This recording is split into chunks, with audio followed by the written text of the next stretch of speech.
O que pensar a respeito da relatividade de Einstein?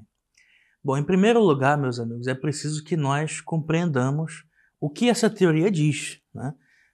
Eu já analisei um bocado, né, o que se produziu de divulgação científica a respeito da teoria da relatividade no Brasil e, infelizmente, eu devo dizer para vocês que o material é bastante pobre, né? Tanto vídeos de YouTube quanto textos que se divulgam na internet, quanto a maioria dos livros de divulgação científica produzidos por brasileiros ou traduzidos em português, costumam tratar o assunto ou de uma forma adaptada a pessoas que não conhecem conceitos fundamentais da física e acabam por exagerar demais nos exemplos, né, e no desejo de ser didático, ou até de ser engraçado, de ser divertido, e isso acaba por desviar a atenção das pessoas. Ou então, infelizmente, né, como é o caso de vários vídeos que eu já assisti no YouTube a respeito disso, pessoas que buscam contestar a teoria da relatividade ou então fazer comentários a seu respeito e que simplesmente a desconhecem, né? Inclusive professores universitários. Uma vez eu vi um professor universitário de filosofia, não vou dizer o nome dele, que foi analisar a teoria da relatividade e não conhecia os conceitos básicos, né, dos quais ela trata. Então é preciso que nós tenhamos, no mínimo, um histórico, né, de como essa teoria se desenvolveu, e é o que eu vou fazer aqui para vocês. Eu compreendo muito bem a teoria da relatividade. Da física moderna, eu acho que é a teoria que eu melhor compreendo, então eu posso falar para vocês com alguma propriedade, né? Em primeiro lugar, a teoria da relatividade são duas, né? Existe a relatividade especial ou relatividade restrita, que foi desenvolvida por Einstein em 1905, e existe a relatividade geral, que é uma explicação da gravidade e, na verdade, uma reforma que Einstein fez de toda a mecânica clássica, né? E que foi comprovada em 1919, né? Portanto, ao longo dessas 2 décadas, ele reviu alguns dos conceitos fundamentais da mecânica newtoniana, fazendo com que a física passasse pela primeira das suas grandes revoluções do século XX. A outra delas foi a mecânica quântica, né? De onde surge o problema da relatividade? Ela surge de um debate que vem, na verdade, desde o início da física moderna, desde o século XVII, a respeito da natureza da luz. A luz, seria ela um corpo ou seria onda, né? A teoria de que a luz teria uma natureza corpuscular vem de René Descartes, no seu Tratado da Luz. E a teoria de que a luz se comportava como onda vem de Isaac Newton. Então são teorias que vêm do século XVII, né? E que passaram por uma série de desenvolvimentos posteriores. Bom, não cabe aqui nós falarmos dos detalhes desses desenvolvimentos, mas importa só nós sabermos que no início do século XIX, o físico Thomas Young vai fazer a primeira versão do famoso experimento da dupla fenda, do qual eu já falei para vocês no nosso vídeo a respeito da lei da atração, né? Mas ali eu falo da versão realizada no início do século XX, né? Thomas Young fez uma versão mais primitiva desse experimento, mas é basicamente o mesmo, e verificou que a luz se comportava como uma onda, né? Então, a teoria ondulatória da luz passou a predominar ao longo de todo o século XIX, né? Problema que surge com isso. Se a luz é uma onda, toda onda precisa de um meio para se propagar, né? Todos nós sabemos que o som não se propaga no espaço, né? No meio interestelar, se você produz algum som, se você diz alguma coisa, você não vai ser ouvido, né?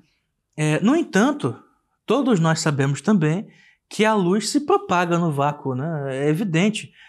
Nós temos diariamente à noite a visão de estrelas, né? E até de galáxias, se olharmos com um telescópio, que estão a milhões, a bilhões de quilômetros de distância daqui e que atravessaram o espaço sideral até chegar aos nossos olhos, né? Então é evidente que a luz se propaga no vácuo, né? Então, como é que pode isso?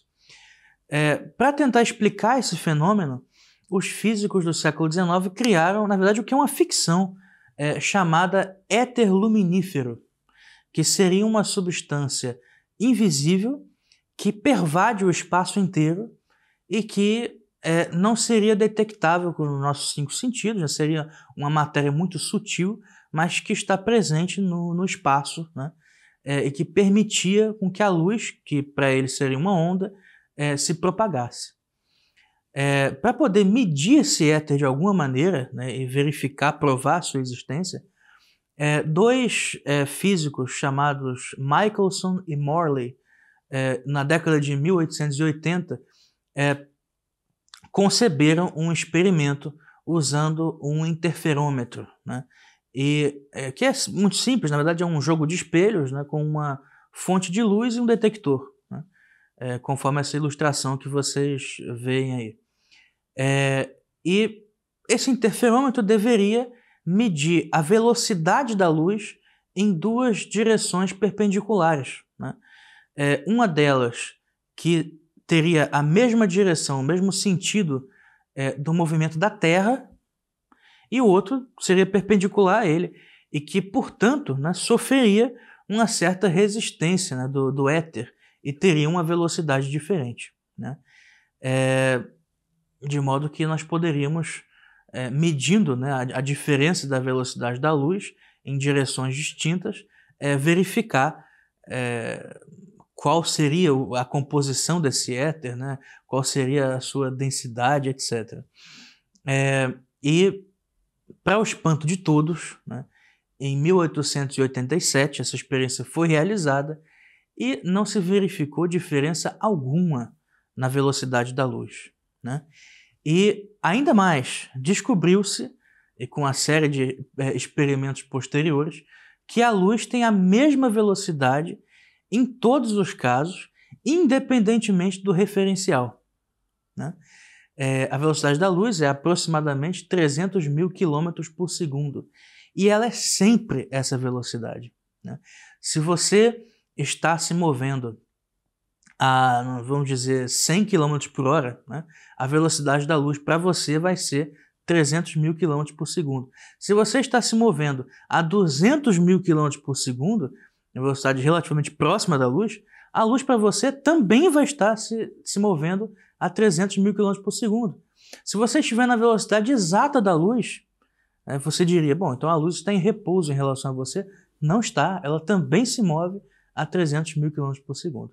Então, isso trouxe um espanto muito grande em toda a comunidade científica e ninguém conseguia explicar, né? Uma aparente violação de um dos princípios fundamentais da mecânica, né? Que é o princípio da relatividade de Galileu, né? Galileu ensinava que, vou dar um exemplo para vocês, né? É banal. Se, por exemplo, eu estou me movendo dentro de um ônibus, né, e andando dentro do ônibus a, vamos dizer, 5 km por hora, né, e esse ônibus está a 50 km por hora, eu, dentro desse ônibus, né, vou estar sentindo que eu estou me movendo a 5 km por hora.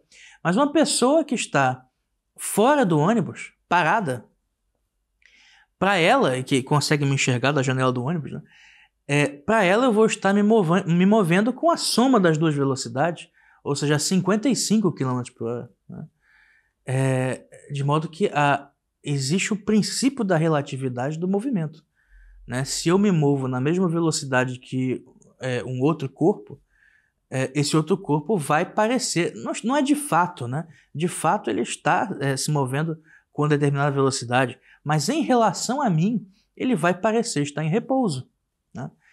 E isso simplesmente não ocorre com a luz. De modo que o próprio edifício sobre o qual se erguia a mecânica clássica pareceu ameaçado, né?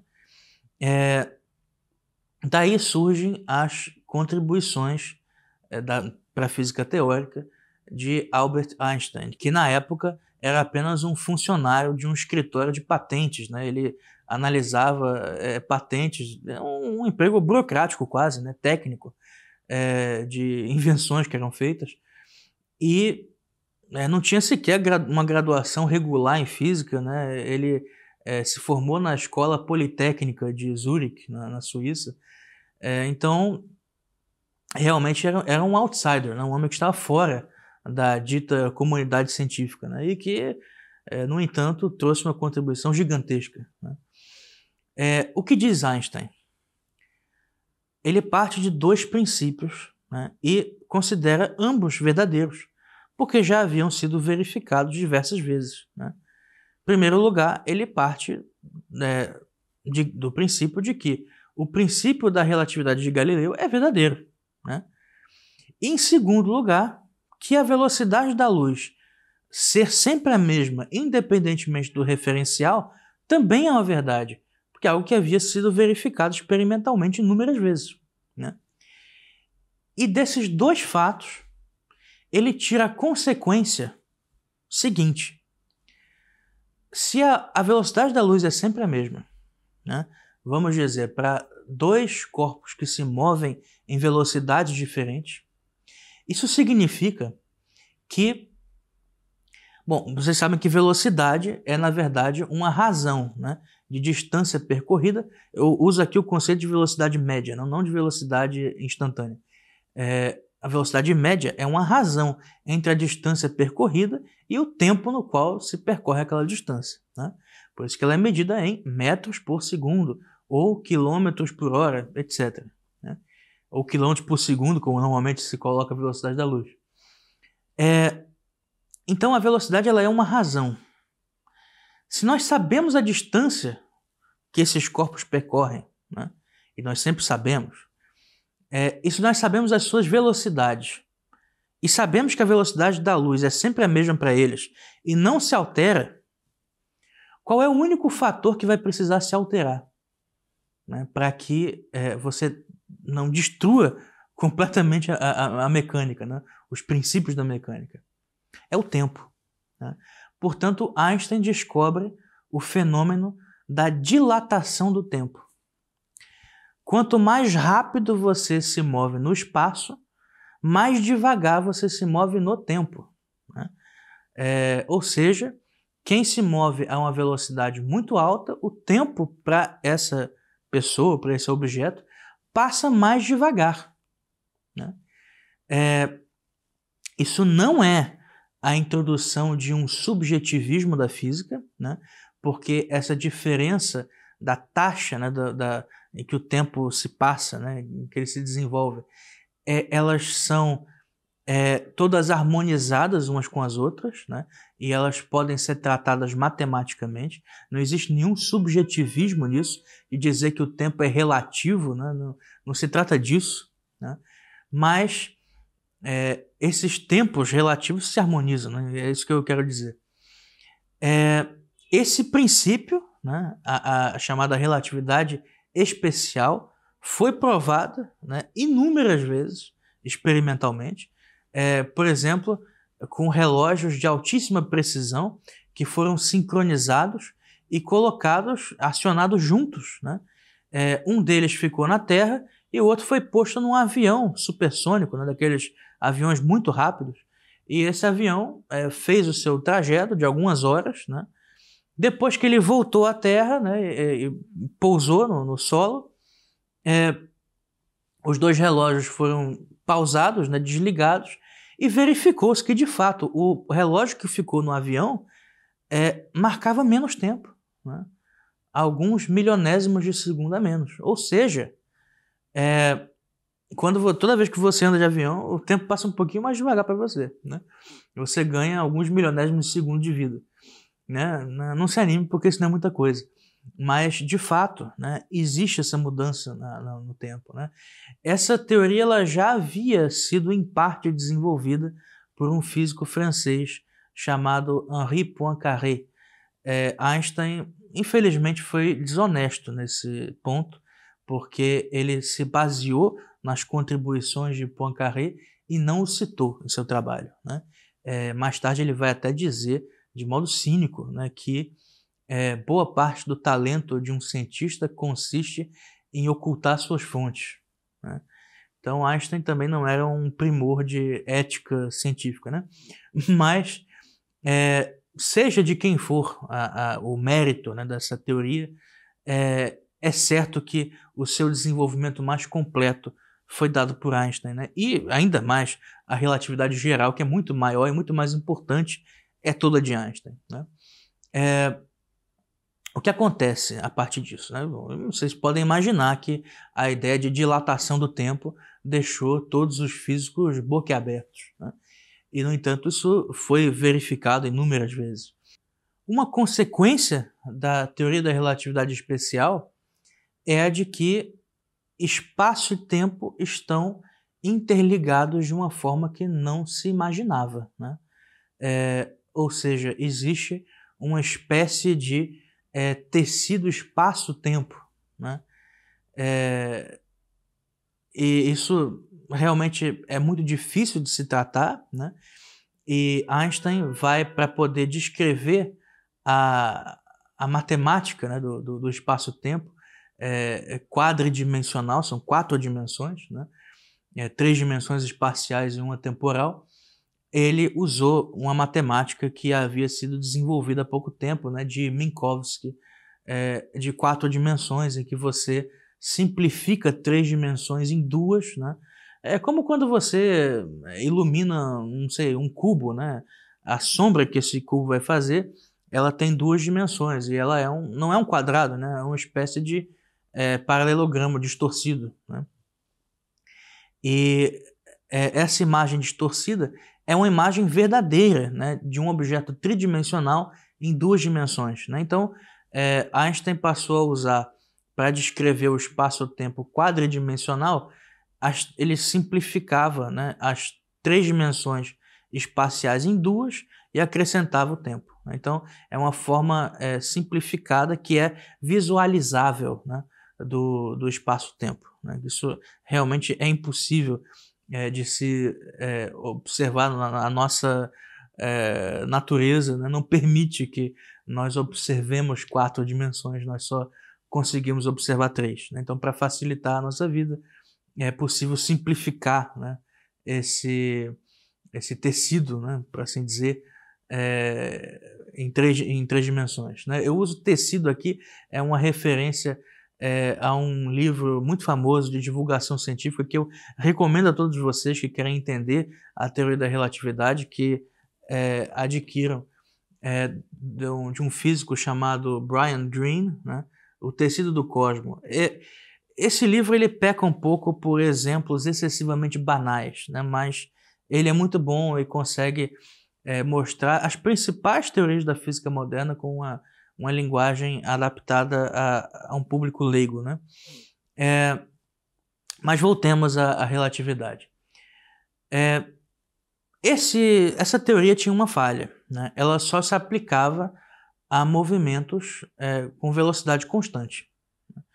E, bom, no mundo em que nós vivemos, né, no mundo real, absolutamente todos os movimentos são acelerados, né? Inclusive, a mais importante e mais famosa das acelerações, que é a aceleração da gravidade, né? Einstein, então, pensou em ampliar sua teoria para dar conta das acelerações e explicar também o fenômeno da gravitação, né? Ele percebeu que o que ele fazia era realmente uma espécie de passagem de nível da mecânica newtoniana, né? E ele queria fazer com que isso abarcasse toda a mecânica clássica. E para isso ele precisaria lidar com o que é mais universal na mecânica, o mais importante, que é o fenômeno da gravitação universal, né?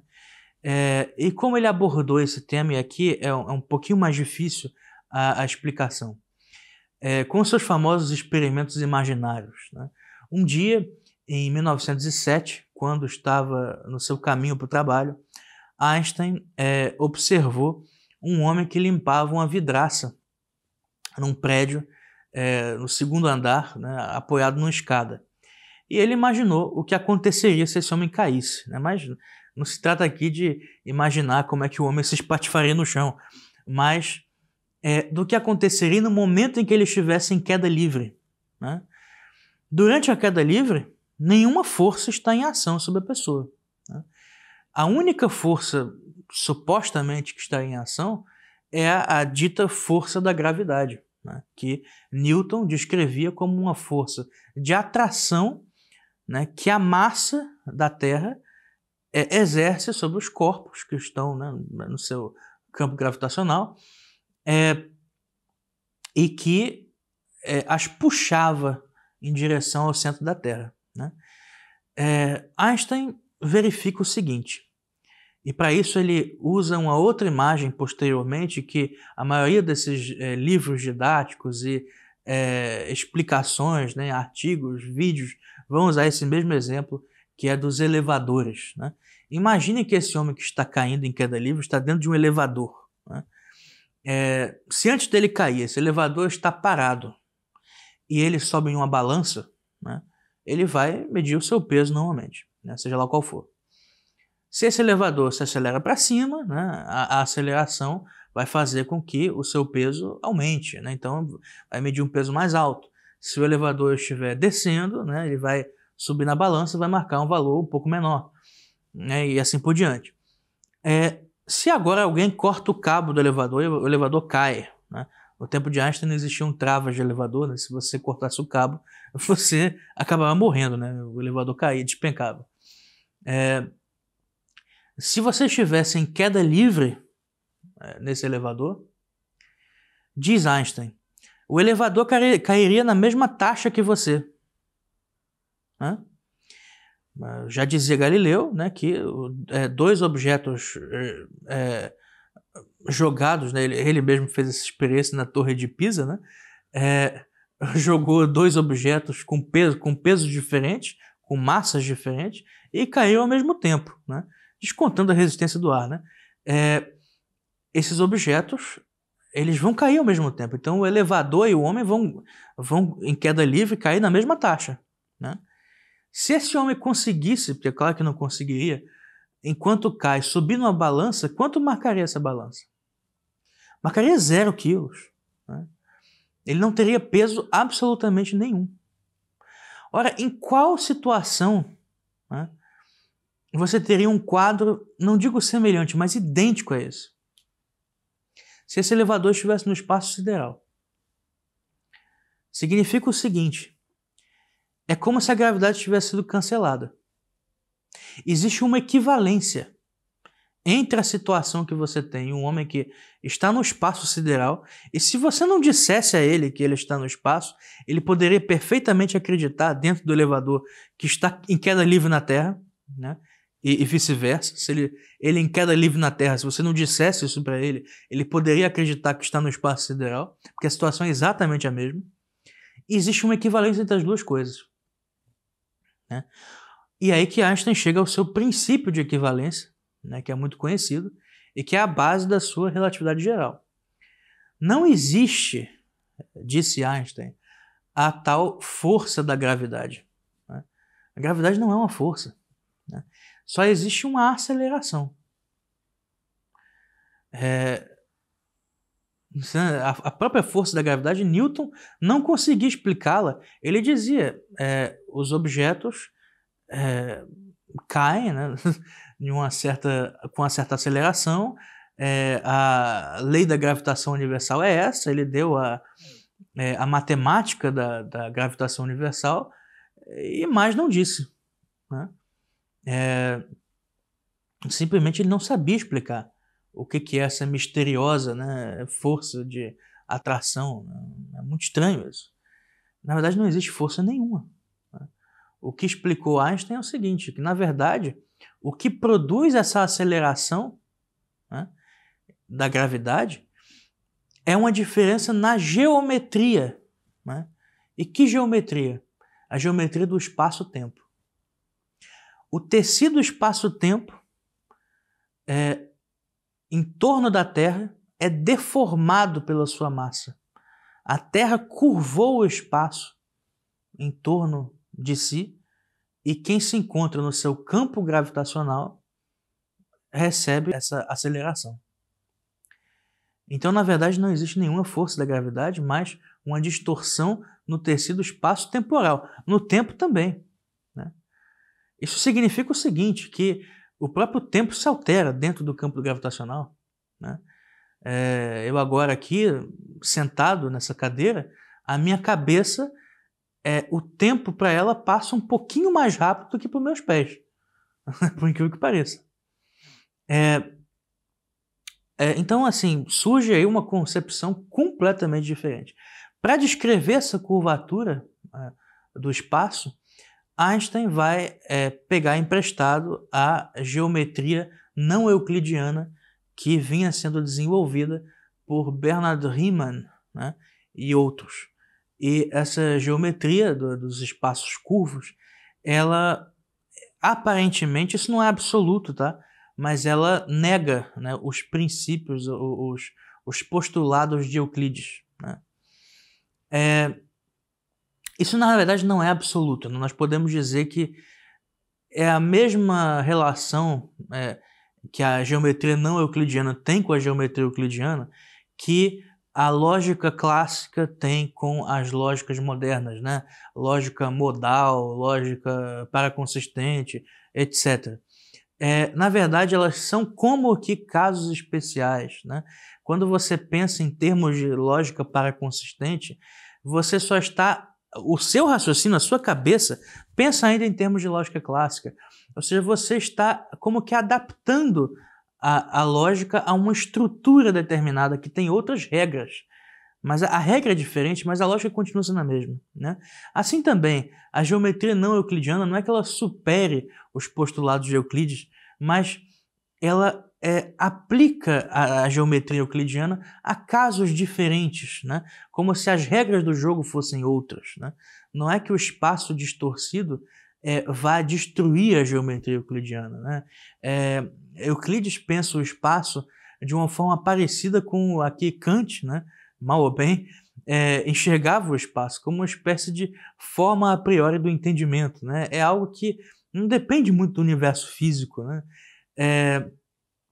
E nós também devemos enxergar a geometria mais ou menos nesse sentido. Não estou aqui aderindo à filosofia de Kant, por favor, né? Mas existe essa curvatura no espaço, né? Para provar isso, Einstein, em primeiro lugar, em 1916, vai desenvolver uma matemática muito complexa, né? E é realmente muito difícil, né? As fórmulas, né, da gravitação, segundo a teoria da relatividade geral, são 16 e são super complicadas, né? É uma matemática muito difícil.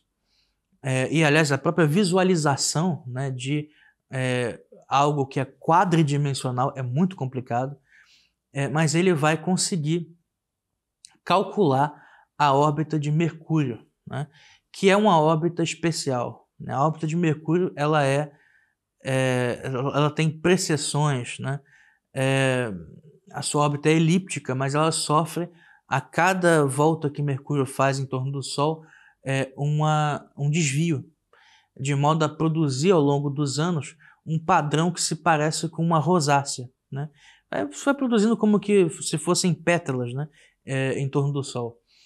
E essa órbita ela é anômala, né? Newton não conseguia explicar direito ela, e a mecânica newtoniana não dava muito conta dessa órbita. Mas as equações de Einstein conseguiram descrever com perfeição o movimento de Mercúrio, que está muito próximo do Sol, é o primeiro planeta do nosso sistema solar, então sofre uma distorção tremenda, né? O tecido espaço-tempo em torno do Sol, né, na órbita de Mercúrio é muito grande. E ela descreveu corretamente, né? Mas isso não bastava, porque isso era apenas uma evidência matemática que poderia ser causada por outra coisa, né? Para prová-lo, ele precisava de um experimento, né? Mas como experimentar algo que se refere a grandezas astronômicas apenas, e que aqui na Terra, né, em experimentos realizáveis em laboratório, seria muito difícil de verificar, quase impossível. Einstein precisava de um experimento verificado astronomicamente. E para isso, ele concebeu o seguinte: se a luz se move sempre em linha reta, né, E isso é um dos postulados, né, da física, sempre foi, né, é algo que se pode verificar com relativa facilidade, né? A luz sempre se propaga em linha reta. Se a luz sempre se propaga em linha reta, ela, com a curvatura do espaço, sofreria uma aparente deflexão. Então a própria luz continuaria se propagando em linha reta, mas com o espaço curvo, ela pareceria se curvar na presença da gravidade, né? E Einstein concebeu o seguinte experimento: e se a luz de uma estrela que estivesse atrás do Sol, quando passasse por ele, a gravidade, né, distorceria o espaço de modo que essa luz dessa estrela se distorcesse, né, sofresse uma deflexão e chegasse até nós. De modo que uma estrela que deveria estar atrás do Sol e, portanto, invisível aos nossos olhos, estaria visível. Problema, não dá para ver isso, porque o Sol é muito brilhante, né, e qualquer observação astronômica tem que ser feita à noite, quando o Sol não está presente. Exceto quando acontece um eclipse total do Sol, né? E aí Einstein teve essa ideia, né? Se num eclipse total do Sol eu conseguir verificar a deflexão do raio de luz proveniente de uma estrela e conseguir fotografar um eclipse mostrando uma estrela que aparentemente estaria atrás do Sol, mas que nós conseguimos ver, né, e calculasse exatamente a posição em que essa estrela estaria, eu conseguiria provar que o espaço foi distorcido em torno do Sol. E ele recorreu ao astrônomo Arthur Eddington, né, muito famoso também, e conseguiu provar. Fez o pobre Eddington se deslocar até a ilha de Príncipe, na África. O próprio Einstein, mais tarde, foi confirmar esse experimento aqui no Brasil, né? Ele veio à cidade de Sobral, no Ceará, para fotografar outro eclipse. Mais tarde, um outro assistente seu foi para a Austrália. Foram diversas comprovações, né, e eclipses que foram fotografados, que verificaram de fato a deflexão nas estrelas. Então, realmente, né, em torno do Sol, o espaço e o tempo são distorcidos, né, de modo a que se consegue verificar a presença, né, da luz dessas estrelas nas fotografias. Então, a relatividade geral ela vai mudar completamente a forma como a mecânica é compreendida. É uma teoria da gravitação universal que eu não diria que supera a de Newton, né? Porque ela não a nega, mas ela torna a gravitação universal de Newton como que um caso especial dentro de um quadro muito maior, né? E é a essa teoria da relatividade que nós devemos inúmeras, né, das conquistas, né, científicas do último século, eminentemente o que se refere à exploração espacial e à compreensão do espaço, né, a compreensão dos buracos negros, né, que recentemente, né, em 2019, foi fotografado o primeiro buraco negro, né, uma prova visual pela primeira vez da sua existência, e muitas outras coisas, né, começaram a ser verificadas a partir da teoria da relatividade, né. Ela abriu portas para uma série de especulações a respeito de viagens no tempo e coisas esquisitíssimas, né, sobre as quais nós vamos discutir no nosso próximo vídeo, né. Nesse vídeo eu queria apresentar para vocês o que é a teoria da relatividade geral, né, e mostrar para vocês os raciocínios simples, mas muito sólidos que estão por trás da sua elaboração, mostrar que não existe nenhum subjetivismo no que diz respeito à física, né, da teoria da relatividade, e que ela realmente é bastante consistente, que já foi provada inúmeras vezes, experimentalmente, né. O que nós podemos dizer, contudo, é que ela tem uma série de problemas no que diz respeito aos conceitos que utiliza, né. Aí sim, os conceitos são muito problemáticos, né? Einstein não tinha nenhum conhecimento metafísico, ele era um Humeano, um discípulo de David Hume, um cético, né? por mais que acreditasse em Deus, mas acreditava em Deus de uma forma mais ou menos deísta, né? Também acho que mudou de opinião ao longo da vida, mas isso não interessa a nós. Ele não compreendia, né, os conceitos metafísicos, não compreendia sequer que toda física precisa de uma metafísica que lhe sirva de base, né? Ele usa os seus conceitos de espaço, de tempo, de velocidade, de uma forma muito parecida com a que Newton usou, né? São conceitos com uma finalidade puramente prática, né? Newton chama os seus conceitos de intuitivos, os de Einstein já não são mais intuitivos, mas ele os usa pragmaticamente de forma bastante atrapalhada, né? De modo que, por mais que a sua matemática seja corretíssima, por mais que experimentalmente as suas descobertas sejam válidas, né? E por mais que Einstein tenha descoberto de fato coisas impressionantes a respeito do universo físico, o seu edifício conceitual é muito falho e ele acaba por produzir consequências na física que são temíveis, né?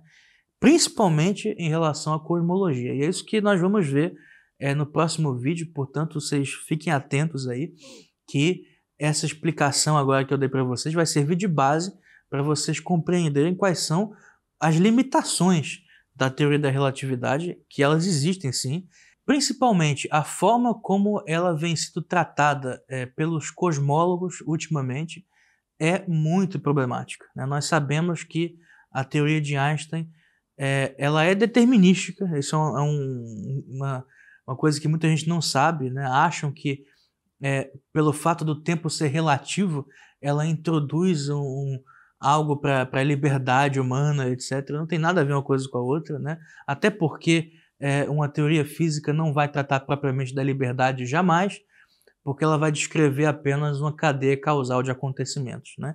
E a mecânica einsteiniana, a mecânica relativística, é totalmente determinística, assim como a mecânica newtoniana, né? Ela é um desenvolvimento da mecânica de Newton. Quem vai quebrar essa mecânica determinística é a física quântica, né? Essa, de fato, vai ter um desenvolvimento, uma matemática somente probabilística, né? A mecânica quântica ela é muito complicada nos seus conceitos, mas é muito simples na sua matemática, né? A relatividade é o contrário. Ela é extremamente complicada na sua matemática, mas ela é simplíssima nos seus conceitos, de modo que eu consegui explicar aqui para vocês, em um vídeo relativamente curto, uma teoria que alguns dizem ser a coisa mais difícil, né, que existe no mundo, né? A teoria mais genial de todos os tempos. Ela é genial, mas no plano conceitual é realmente muito simples de compreender, embora algumas coisas nos pareçam contraintuitivas, né? Como boa parte da física moderna é contraintuitiva, né? Mas no próximo vídeo nós vamos tratar disso com mais cuidado e vamos ver quais são as consequências da teoria da relatividade e quais são os seus principais problemas.